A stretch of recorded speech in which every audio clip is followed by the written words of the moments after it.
Sejam bem-vindos ao Sinfônica Abraça Campinas. Sou Silvia Pinotti, oboísta e corno inglês da Sinfônica de Campinas. Neste projeto, a orquestra apresenta os artistas da cidade. Hoje teremos Livro-Objeto, Tríptico de Ipanema, com Ismar Curi. Curta o nosso canal e compartilhe também.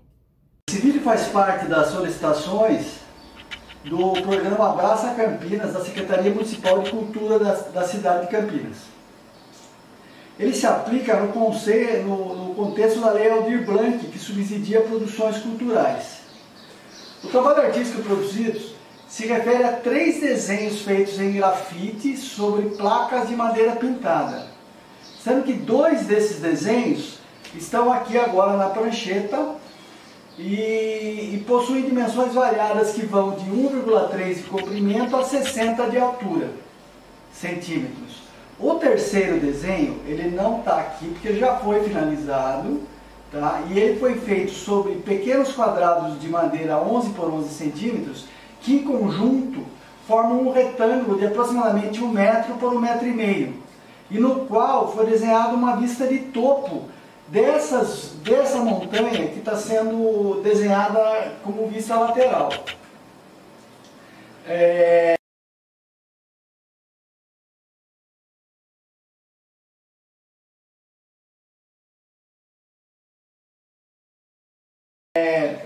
Cada uma dessas vistas que está sendo vista aqui, uma é uma vista a leste, que é essa aqui de cima, e a outra a vista a oeste.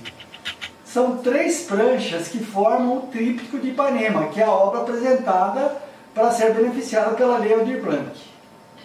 E ela faz referência a um lugar situado próximo à cidade de Sorocaba, São Paulo, e que tem sua paisagem marcada por um morro, que é recoberto pela Floresta Nacional de Ipanema.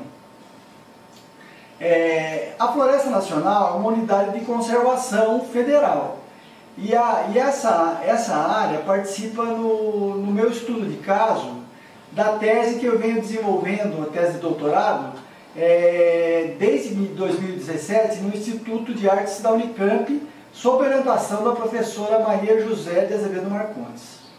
Os desenhos propriamente que participam desse programa Abraça Campinas foram concebidos no curso de uma disciplina chamada Livro de Artista e Livro-Objeto, que foi ministrada no mesmo Instituto de Artes pela professora Luísa Ivaz. A adoção de um estilo realista de representação se deve ao fato de que entre os objetivos previstos nesse trabalho está a confecção de um mapeamento da área de estudo. E para esse consecução desses objetivos, eu procedi a um levantamento cuidadoso da topografia do morro para sua reprodução no desenho visto de cima, a uma altura aproximada de 10.000 metros, imaginando-se uma iluminação solar vinda a nordeste, que é mais ou menos o que está acontecendo aqui. Então, o desenho ele acaba sendo um desenho tipo claro e escuro, tá? E ressalta com um tom mais ou menos acentuados a questão dos limites da floresta. Fica bem claro, tanto nas vistas laterais quanto na vista de topo. Tá? Nessa vista a leste, tá? Nessa vista a leste, que é feita mais ou menos a uns 2 quilômetros, tá? A uns 2 quilômetros, fica visível a diferença em relação à outra vista, por causa da questão da organização da atividade agropecuária.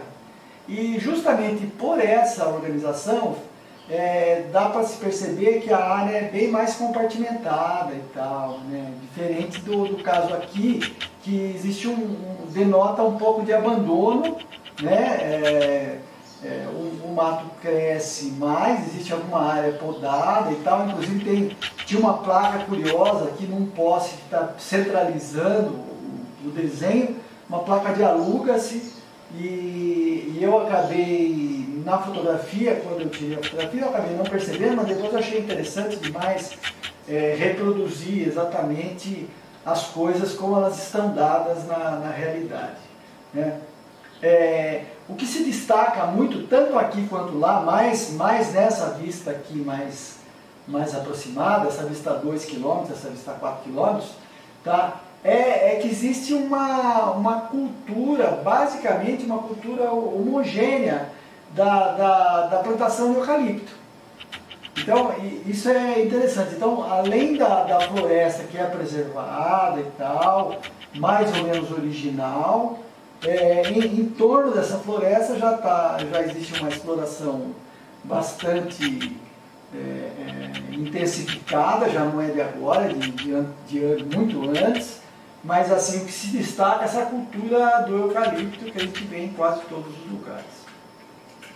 Sobre o aspecto da técnica do desenho, ele foi desenvolvido a partir de uma série de tomadas fotográficas, não especificamente para dar essa vista panorâmica, mas particularmente para uma série de fotos. Então não são apenas 3 ou 4 fotos, mas mais ou menos umas 15 fotos cada vista, porque a pretensão é que eu obtenha o foco tanto no fundo quanto na frente, e aí eu consigo fazer uma unificação no desenho, o que para mim, conforme as minhas capacidades técnicas, eu não conseguiria fazer isso especificamente através de uma colagem fotográfica, ou então com uma técnica, com uma câmera especial que eu não tenho e tal. Então, além dessa condição de técnica de desenho, eu pude também expressar uma questão importante, que é a ideia da luz solar. É uma coisa que me importa bastante em relação a essa área. Então, eu pude localizar a questão de luz e sombra onde eu quis, independente do que a fotografia acabou tomando ali no momento. Então, existe um embate entre desenho e fotografia no modo como que eu estou procedendo o desenvolvimento do trabalho. Um outro aspecto importante que eu queria me referir nesse trabalho é o modo de exibição dele, porque ele está sendo pensado como um tríptico. Então tem a vista de topo e as duas vistas laterais. E eu imaginei que isso aí, esse tipo de trabalho, ele poderia ficar encaixado num canto de galeria, tá? O canto do cubo branco. Então a vista de topo seria a peça central desse tríptico, né? E as duas laterais, as duas paredes concorrentes vão receber esses dois desenhos.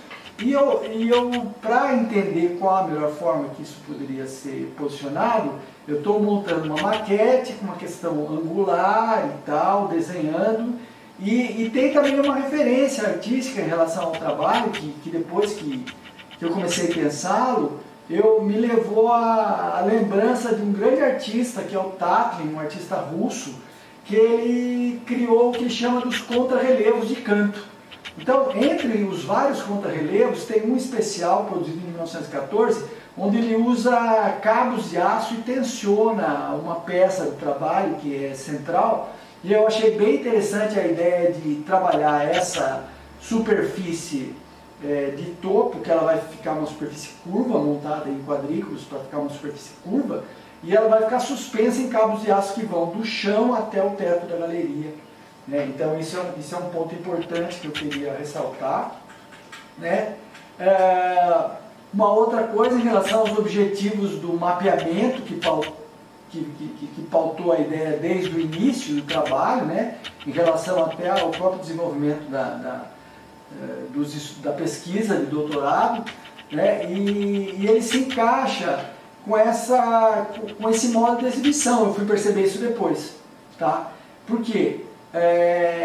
Desde o começo eu ficava imaginando que eu estava tratando com pranchas, mais ou menos com umas cartas do tipo geográfica mesmo, né? Em relação à vista de topo, e depois a vista lateral também faz parte da questão do mapeamento, né? Mas aí a ideia era ultrapassar um pouco o modo de exibição daquele objeto que é visto no triedro, tanto pela arquitetura, urbanismo, como pela geografia, tá? Que ele põe o objeto no triedro e projeta duas laterais e uma vista de topo, só que normalmente separado. Então qual que era a ideia? É sintetizar uma peça só, que seria o tríptico, onde o observador tem a abordagem sintética das três vistas que completam o entendimento de qualquer mapa ou de qualquer objeto. Por fim, eu queria ressaltar o fato de que a linha de Capricórnio cruza o topo do morro. Tá? Então, eu percebi uma outra coisa em relação aí ao próprio tríptico que eu estou montando. Quer dizer, a relação entre os três desenhos é absoluta. É absoluta não exatamente por uma questão do triedro particularmente, mas pela linha de Capricórnio. Porque a linha de Capricórnio, ela passa nessa superfície que está suspensa ao centro, ela passa com uma curva e ela aponta tanto um desenho na lateral quanto o outro, de maneiras que a montagem desse tríptico, ela é tão, a relação entre os três desenhos é tão absolutamente determinada quanto qualquer tríptico que foi produzido ao longo da história da arte. O tríptico é sempre uma junção de três imagens que se completam. Então, apesar deles existir uma distância entre eles, um vai estar no centro voando, tá, que é essa superfície, e os outros dois vão estar localizados na parede, porém a relação absoluta da posição entre eles está determinada por essa linha curva, que é a linha de Capricórnio, que é uma linha real, que é uma linha matematicamente definida, e isso é uma coisa que para mim foi muito importante e até